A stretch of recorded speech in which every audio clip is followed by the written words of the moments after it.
Assalamualaikum warahmatullahi wabarakatuh. Halo teman-teman, kami dari kelompok 3, kelas 3A, Fakultas Keguruan dan Ilmu Pendidikan, Program Studi Pendidikan Guru Sekolah Dasar Universitas PGRI Palembang. Kami akan mempresentasikan tugas resume kami mengenai teori Jean Piaget, teori Vygotsky, teori École, dan teori etologi. Sebelumnya, kami dari kelompok 3 yang beranggota Asma Mustalifah, NIM 2019143022, Intan Anggraini, NIM 2019143027, Rahmawati, NIM 2019143003, Rini Nurferawati, NIM 2019143026, dan Yonorzana, NIM 2019143044. Baik teman-teman, langsung saja kita masuk materinya ya. Selamat menyaksikan. Assalamualaikum warahmatullahi wabarakatuh. Perkenalkan, nama saya Asma Mustalifah, NIM 2019143022. Di sini saya akan menjelaskan materi mengenai teori Jean Piaget dan Vygotsky. Yang pertama di sini saya akan menjelaskan teori Piaget. Jean Piaget adalah seorang ahli perkembangan kognitif yang berasal dari Switzerland. Beliau lahir pada tahun 1896.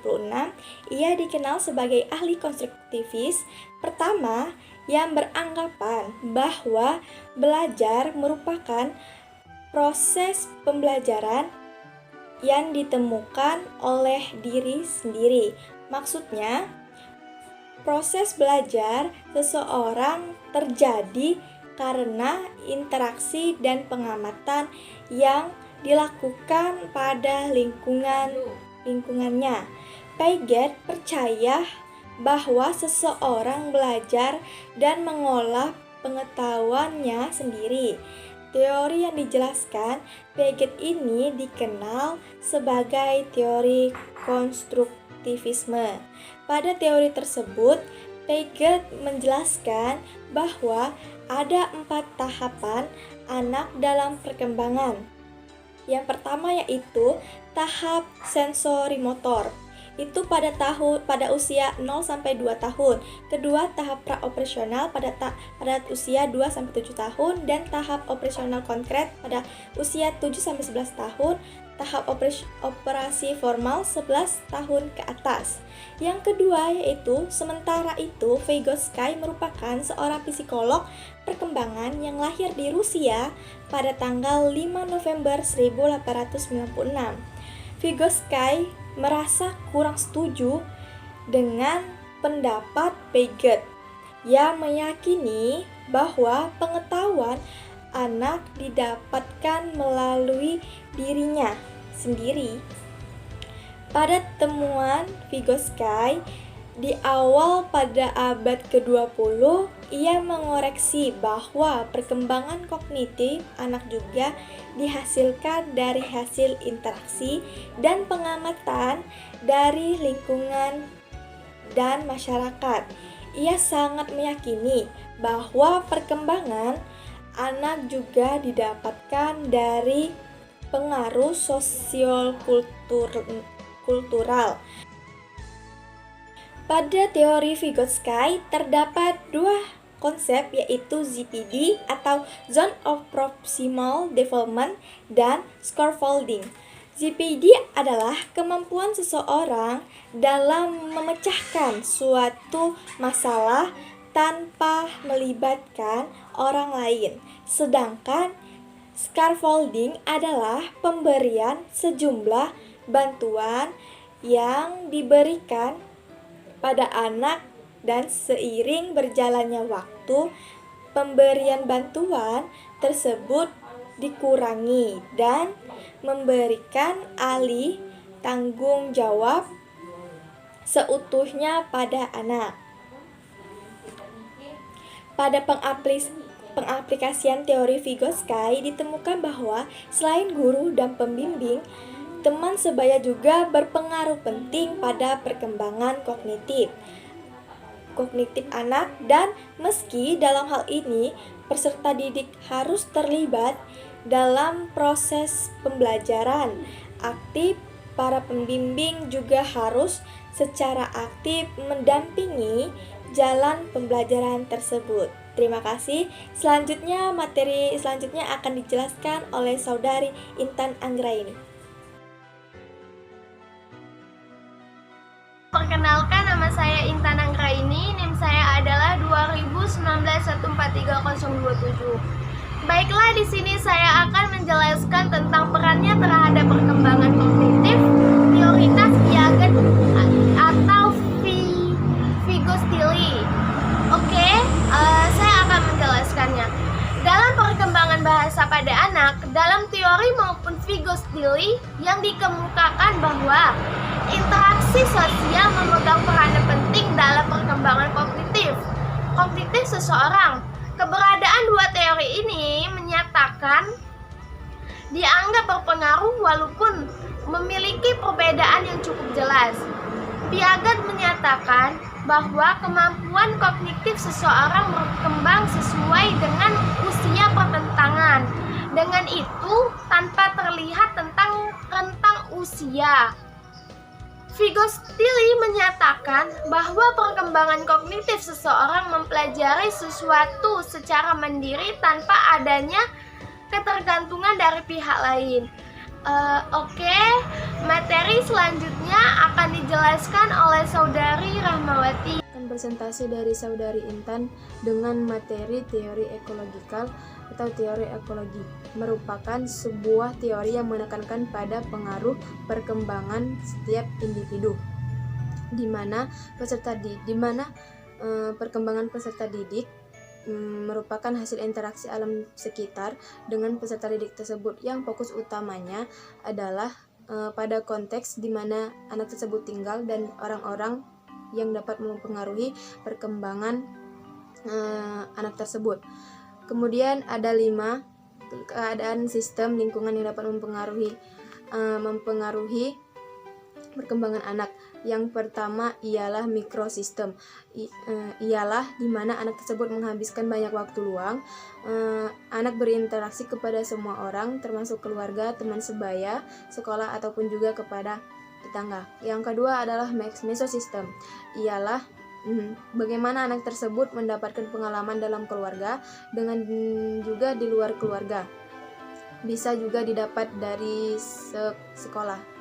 Dan yang ketiga adalah ekosistem, di mana pengadaan tempat membaca, anak tidak berperan aktif karena terhambat sesuatu hal yang tidak jelas. Kemudian yang keempat makrosistem, ialah di mana budaya atau adat istiadat suatu lingkungan yang mempengaruhi suatu perkembangan anak.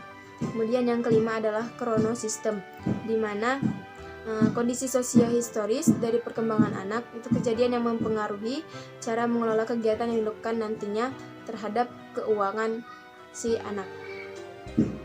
Kemudian dari hasil yang telah diobservasi sebagai calon guru, harus yang pertama itu adalah mendidik siswa untuk berinteraksi langsung secara timbal balik dengan orang lain. Yang kedua, membimbing siswa lebih banyak berkomunikasi dan juga mengambil keputusan. Kemudian yang ketiga, membimbing siswa untuk berperan aktif dalam kegiatan sosial ataupun yang membawa generasi ke hasil yang lebih baik. Kemudian yang keempat, memberi contoh dan juga membimbing kultur atau adat yang baik terhadap anak tersebut. Kemudian yang kelima, menciptakan generasi yang merata atau menciptakan lingkungan yang baik terhadap lingkungan anak maupun lingkungan sekitar kita. Kemudian presentasi selanjutnya akan dijelaskan oleh Saudari Yon. Baiklah, di sini saya akan melanjutkan presentasi dari Rahmawati. Di sini saya akan membahas tentang pengertian teori perkembangan etologi. Etologi berasal dari bahasa Yunani yaitu ethos yang berarti kebiasaan dan logos yang berarti ilmu atau pengetahuan. Ethos bisa pula berarti etis atau etika, dapat juga berarti karakter. Jadi secara etimologi, etologi berarti ilmu yang mempelajari tentang kebiasaan atau karakter. Namun, etologi lebih dahulu dikenalkan sebagai ilmu perilaku hewan. Etologi adalah suatu cabang ilmu zoologi yang perilaku atau tingkah laku hewan, serta faktor-faktor yang mempengaruhinya. Ilmu yang perilaku atau karakter hewan tersebut digunakan di dalam pendekatan ilmu psikologi perkembangan. Teori ini mencoba menjelaskan perilaku manusia, sehingga di dalam ilmu psikologi, etologi berarti ilmu yang mengatur perilaku manusia dalam pengaturan yang alami. Semua perilaku manusia adalah bentuk reaksi dari apa yang terjadi di lingkungan alaminya. Teori etologi memahami bahwa perilaku manusia mempunyai relevansi dengan perilaku-perilaku. Sifat yang menonjol dari setiap binatang diantaranya adalah sifat mempertahankan wilayahnya, bersifat agresif atau bertindak agresif, dan perasaan ingin menguasai sesuatu. Sifat-sifat ini ditemukan pula pada diri manusia. Etologi muncul sebagai kontributor penting terhadap teori perkembangan manusia karena ahli ilmu hewan Eropa, terutama Konrad Lorenz, pada tahun 1903 sampai 1989 lebih sering bekerja dengan angsa Euransia. Lorenz mempelajari pola perilaku yang pada awalnya telah terprogram dalam gen burung. Pengamatannya mengenai seekor anak angsa yang baru lahir juga dengan insting untuk mengikuti ibunya. Pengamatan menunjukkan bahwa anak angsa tersebut langsung mengikuti induknya segera setelah menetas. Teori perkembangan etologi. Teori etologi dari perkembangan perilaku bahwa perilaku sangat berguna untuk biologis dan evolusi. Hinde tahun 1992, Rosenzweig tahun 2000. Teori etologi merupakan sebuah studi mengenai tingkah laku, khususnya tingkah laku hewan. Teori ini juga menekankan bahwa kepekaan kita terhadap jenis pengalaman yang beragam merupakan berubah sepanjang kehidupan. Dengan kata lain, ada periode kritis atau sensitif bagi beberapa pengalaman. Jika kita gagal mendapat pengalaman secara periode tersebut, teori etologi menyatakan bahwa perkembangan kita tidak mungkin dapat optimal. Penanaman atau imprinting dan periode penting (masa kritis merupakan konsep kunci. Pandangan etologi dari Lorenz dan ahli ilmu hewan Eropa lain membuat psikologi situasi yang tahu pentingnya dasar biologis dari perilaku. Meskipun demikian, teori penelitian dan pemaknaan etologi masih kekurangan bahan-bahan yang akan meningkatkan teori tersebut hingga ke tingkat sejajar dengan lain. Secara khusus, hanya sedikit atau bahkan tidak ada dalam pandangan etologi klasik yang membahas mengenai hubungan sosial sepanjang rentang kehidupan manusia. Perluasan pandangan etologi akhir-akhir ini telah meningkatkan statusnya sebagai perspektif perkembangan yang berharga. Salah satu dari penerapan penting teori etologi pada manusia termasuk teori pelekatan John Bowlby tahun 1969 sampai 1989. Bowlby menyatakan bahwa kelekatan pada pengasuh selama 1 tahun pertama kehidupan memiliki sangat penting sepanjang hidup.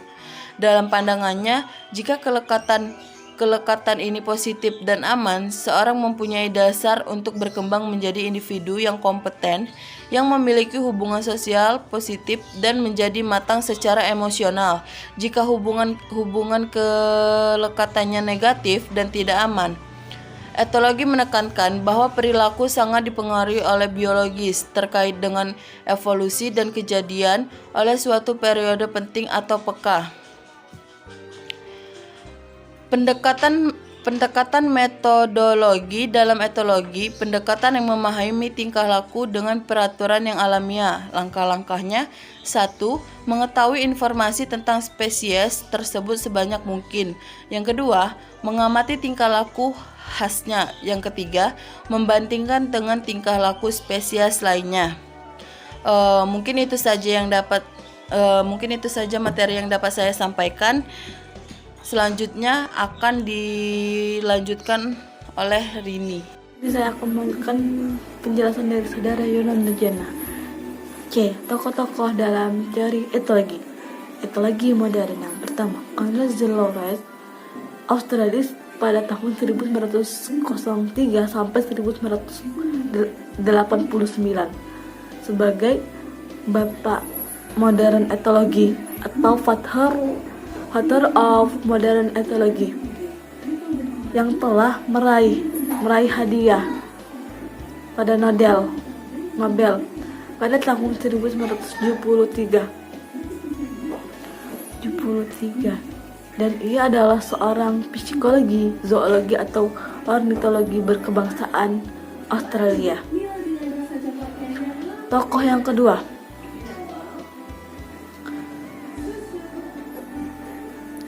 Nicholas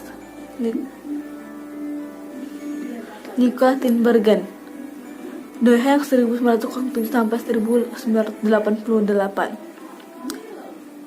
Seorang etolog atau ornitologi Belanda yang dapat penghargaan Nobel dalam fisiologi atau kedokteran pada tahun 1973. Penemuannya bersama Ken von Fries dan Konrad Zelleret atas penemuannya dengan mereka di bidang biologi. Yang ketiga, John Bowlby 1907 sampai 1990. Seorang psikiater atau psikoanalis terkenal karena minatnya dalam perkembangan anak. Bowlby lahir di London.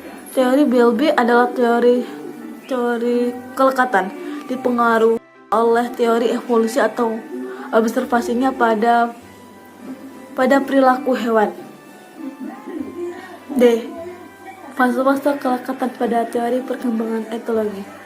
Yang pertama, merespon tak terpilah kepada manusia. Fase ini akan terjadi pada bayi lahir sampai berusia 3 bulan. Yang kedua, fokus hanya terhadap orang-orang yang dikenalnya. Fase ini terjadi pada bayi berusia 3 bulan sampai 6 bulan.